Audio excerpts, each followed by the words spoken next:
Ahora olvidémonos un poquito de estos esquemitas e intentamos expresar este sistema de ecuaciones en una manera matricial. Entonces, primero que nada, f0 de t más delta, que es justamente esto, va a ser b0 por f0 más b1 por f1 más b2 por f2. Eso quiere decir que los renglones, el primer renglón de esta matriz va a ser b0, b1, b2 y así hasta bn-1. ¿Ok? Ahora vamos con esta ecuación. f1 de t más delta es p1 de f0. Quiere decir que la primera entrada va a ser p1 para que se multiplique por el f0 y todas las demás van a ser 0. Ahora, para el segundo renglón, p0, perdón. Para el segundo renglón va a suceder lo mismo porque es f2 de t más delta va a ser p1 de f1. Entonces la primera entrada va a ser 0, la segunda va a ser p1 y todo lo demás va a ser 0. ¿Sí? Para el tercer renglón va a ser 0, 0, p sub 2 y todo lo demás 0. Y así vamos a ir descendiendo hasta llegar al último renglón. Este último renglón sería ceros hasta el p sub n-2 y el último elemento sería un 0. ¿Sí? Y entonces tendríamos descritos estas ecuaciones de una manera matricial. A esta matriz se le conoce como la matriz de Leslie. Y justo su uso se debe a PH Leslie. Y aunque pareciera que realmente no es como wow, ¿no? O sea, ¿cómo se le ocurrió pensar en una matriz? Realmente es una herramienta súper poderosa porque al tener un sistema de esta manera nos permite usar toda la teoría que ya conocemos de álgebra lineal para poder hacer la manipulación del modelo. La historia cuenta que PH Leslie fue completamente autodidacta en matemáticas, jamás llevó como tal cursos o cosas así, sino todo lo aprendió eh, personalmente.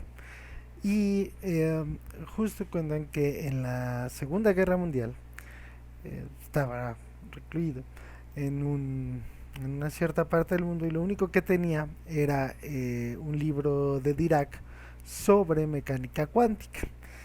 Y entonces Leslie estaba impresionado de cuánta utilidad tenían las matrices en la mecánica cuántica y entonces se le ocurrió que esa misma utilidad podría tener las matrices en la demografía y fue así que plantea este modelo de matrices de Leslie. Entonces, teniendo este modelo, ft más delta igual a m por ft, donde m es la matriz de Leslie, veamos algunos ejemplitos.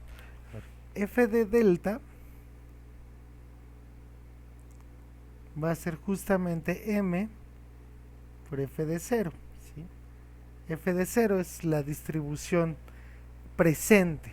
¿Sí? Entonces, justamente para encontrar la distribución dentro de delta años, solamente multiplicamos por la matriz de Leslie. ¿Sí? Ahora, f de 2 delta es justamente m por f de delta, que es justamente m cuadrada f de 0.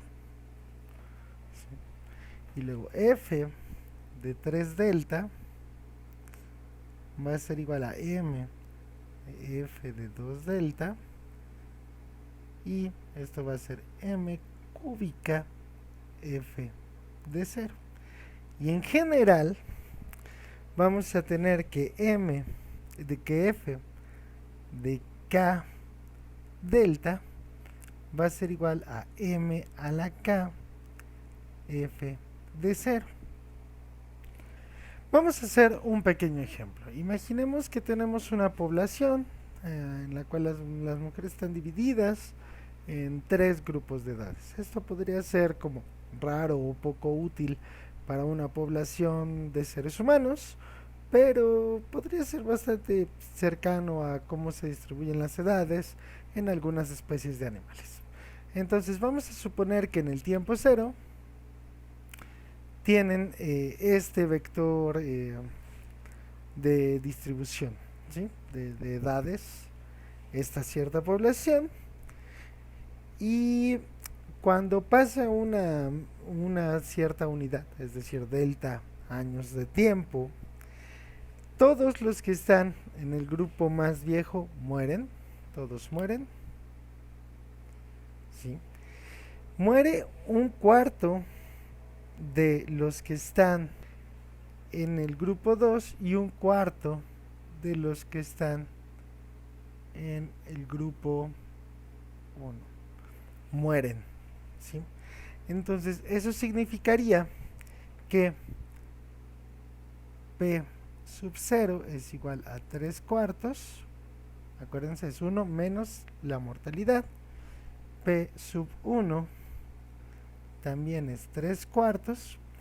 Y vamos a suponer que las tasas de maternidad son justamente B0 igual a 0, B1 igual a 1 y B2 igual a 2. ¿Sí? Vamos a suponer que esas son las tasas de natalidad, de maternidad. Y entonces la matriz de Leslie que se formaría con estos datos sería justamente 0, 1, 2, 3 cuartos, 0, 0, 0, 3 cuartos, 0. Esta sería nuestra matriz de Leslie. Y nuestro vector inicial F0 sería justamente el vector 80, 40, 20.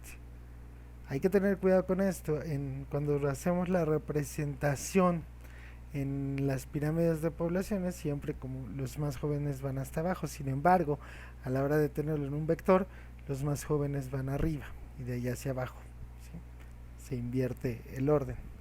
Entonces, si hiciéramos f de delta, entonces sería a la matriz M por f de 0, y esto nos daría el vector 80, 60, 30. Ahora, si quisiéramos saber cuál es f de 2 delta, tendríamos dos maneras de hacerlo. Podríamos calcular m cuadrada y multiplicarla por f0, o podríamos nada más multiplicar a m por el vector f de delta. Y dado que ya lo calculamos, pues esa sería la manera más rápida de hacerlo. No importa cuál de los dos métodos ocupemos, nos va a dar que esto es 120, 60, 45. Intenta hacer estas cuentitas, es una multiplicación de matrices bastante sencilla.